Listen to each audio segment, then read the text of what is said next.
When the Sabbath was over, Mary Magdalene and Mary the mother of James and Salome bought spices so they might go and anoint Jesus. And very early on the first day of the week, when the sun had risen, they went to the tomb.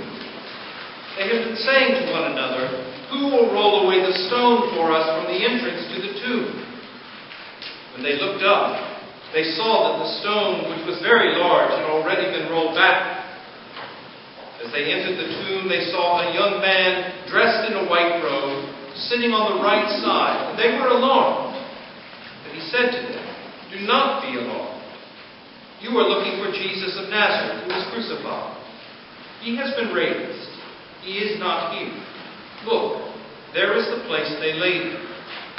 But go, tell his disciples and Peter that he is going ahead of you to Galilee.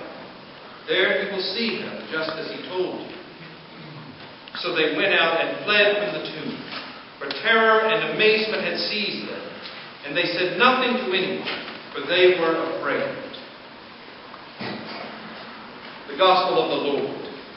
Praise to you, Lord Christ.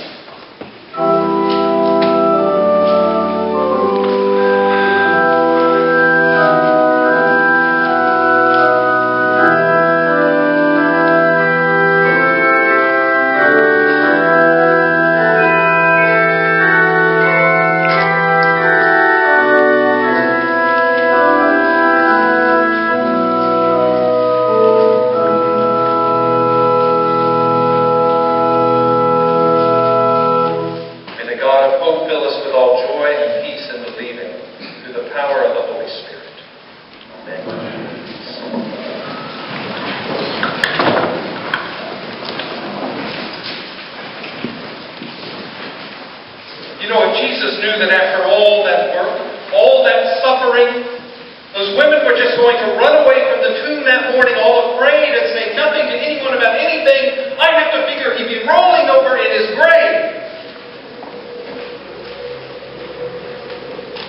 But of course that's the problem, isn't it? He wasn't in his grave to begin with. Couldn't even be there for a full weekend. Couldn't give consideration to those poor women who only wanted to take care of his lifeless and broken body.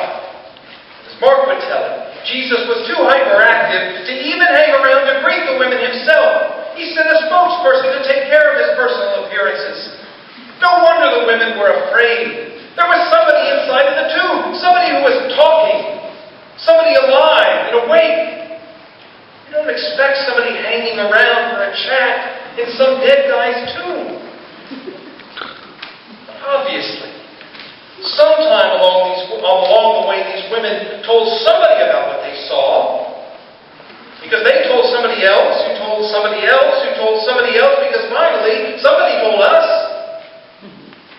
Like that little whispering game we played when we were kids, the one where somebody whispers a line into one person's ear, who whispers it to the next, and then to the next, and to the next. And by the time the message gets to the last person, it's usually way different from when it started.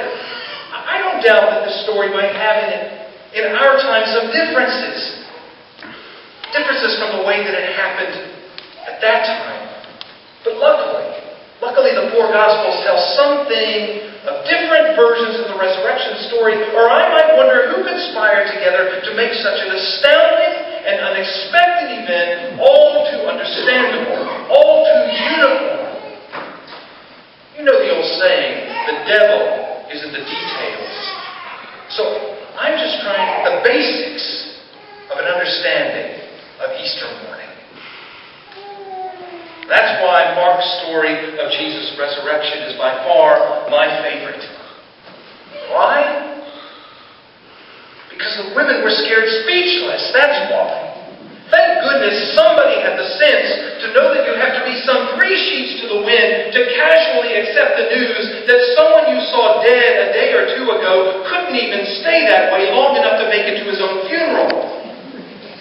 I know I'm making some light of it now, but frankly, it's because it's so darn serious.